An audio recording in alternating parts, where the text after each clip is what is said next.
what's up mga kalakay?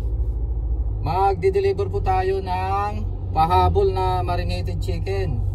Dahil alam nyo, kulang yung ating supply ng manok kahapon at nag-chop sila pero kulang. Mga 70 lang yung kilos ng manok kahapon, kaya kaninang umaga ay nagpahabol tayo. Nag-order tayo ng manok, buti na lang at may nakuhanan tayo na supplier mga kalakay. Kaya yan ang kagandahan ng maraming supplier, marami kang mapagkukunan.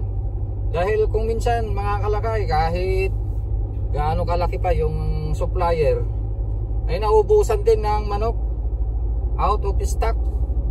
Kaya buti na lang mayroon tayong nakuhanan. Kaninang umaga alas 7 sila dumating. Ayun, ako na mismo yung nag-chop. Kasi yung taga-chop natin na naiiwan sa bahay ay pinagtinda namin. Dahil nagkulang tayo sa tao. Kaya mas maganda na yung may magtitinda doon sa pwesto mo na isa kaysa wala, mga kalakay. Ngayon, ang ating isi-share ngayon ay tungkol sa pag-marinate ng chicken, tungkol sa marination. Maraming nagtatanong na kung ilang oras ang ating pag-marinate. Alam nyo, ang minimum talaga para maganda at masarap ang fried chicken natin, manunuot hanggang sa buto yung sarap, i-marinate po natin ng 6 to 12 hours at gamitan natin ng yelo. The best po yun. Pero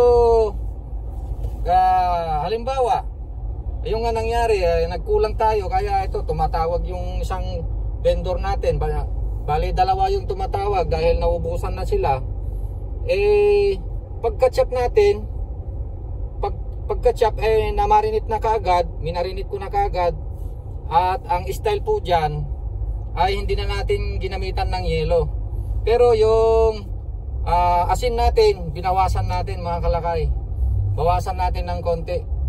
Kung 1 tablespoon per 1 kilo chicken ang ratio ng asin sa manok, ay bawasan natin ng konti. At least less than 1 tablespoon mga kalakay. Kaya ganun po ang ating style. Kasi nga yung ice ay wala na. Hindi na natin nilagyan ng ice. Ang ice kasi ay isang tumutulong pa yan para mag-penetrate ng mga ingredients natin sa manok, para lalong ma-penetrate yung lasa ng chicken natin. Kasi sa ingredients nakukuha yung masarap na timpla ng chicken mga kalakay. Kaya nakakatulong din yung ice. Ganun pa man kung ang pagkakataon ay ganito, kailangan ng i-deliver at kailangan ng iluto, ay kahit na hindi lagyan ng ice, kasi kailangan na. Ang gawin lang natin, ang style dyan ay halu-haluin natin ng todo-todo.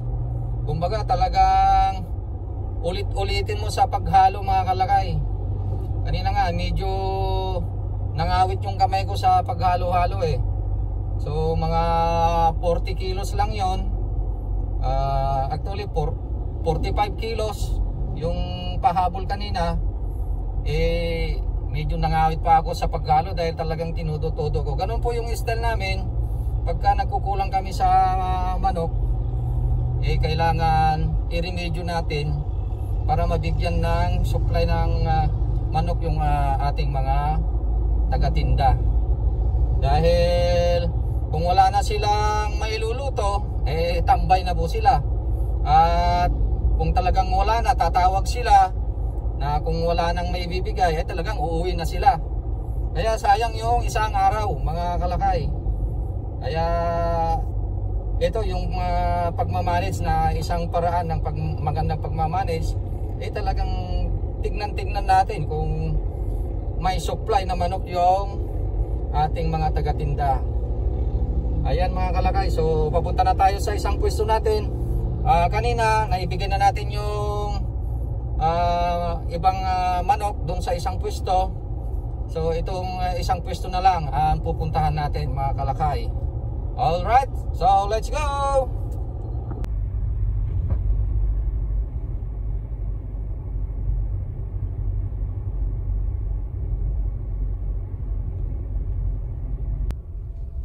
Nandito na tayo sa palengke mga kalakay.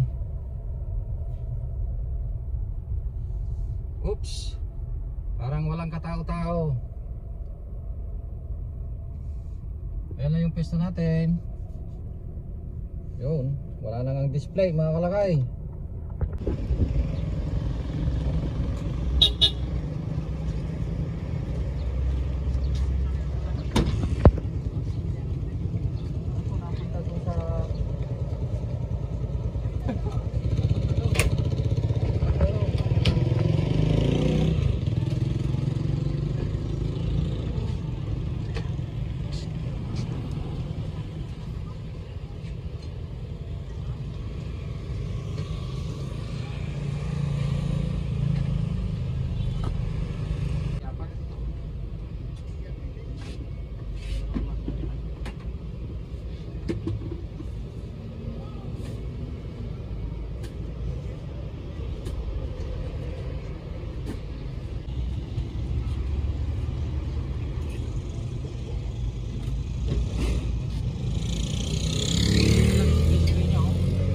Pinagpilian na.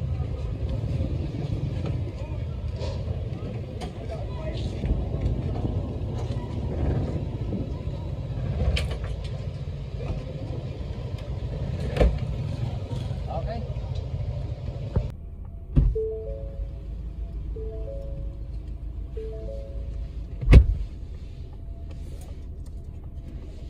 Ayos. Ayos mga kalakay.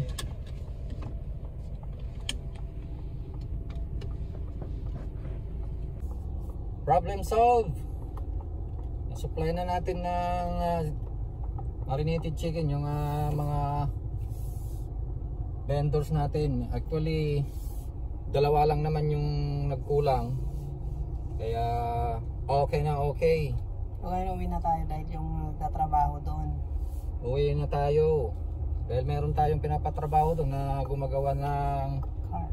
stainless cart natin para sa ating pag-upgrade ng ating pwesto mga kalakay.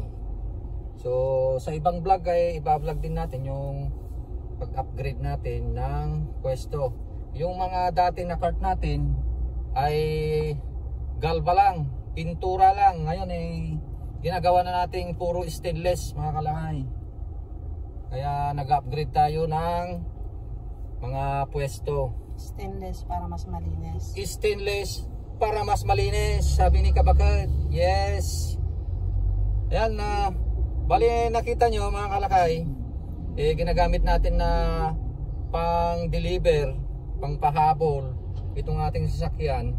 Kaya nga kumuha tayo ng ganito truck para may lagyanan ng mga bagahe dun sa likod. Talagang ideal itong ganitong sasakyan. All purpose, hindi lang pampamilya, Pang negosyo pa. pang negosyo pa mga kalakay. Kaya kuha na kayo mga kalakay. Kaya kuha na kayo. Alright, magkano nga ba ang isang Ford Ranger Raptor? Shoutout pala kay Sir Marvin Cabanlit. Malapit ng baka meron na siyang kinuha. Ay, meron tayong nag-avail ng 1K package. Ang alam ko ay mag-isang taon na siya. At biro nyo, may balak na siyang bumili ng Ford Ranger Raptor. Yay! Ang sabi niya sa akin ay kakulay daw ng ating Raptor. Black. Talaga si Sir. Yes. Adol. Kaya good luck, Sir Marvin. Good luck Alright. po, Sir Marvin. At sa inyo din mga kalakay na balang araw. may mga pangarap sa buhay. Ito, porsigido tayo. Oo. Talagang kung kaya ng iba, kaya natin to. Shoutout din po kay Sir Danilo Pablo. Lagi po yan na nagko-comment. Talagang suporta po Kay yan siya. Lakay, isang Ilocano. Si Ma'am January Jorcel. Tama ba Yes, yun? si Ma'am January Jorcel. Ang dami Sino niyang pa ba? business. Sino ba pwedeng i-shoutout dyan? Nakalimutan ko mga pangalan. Dalawa na yata yung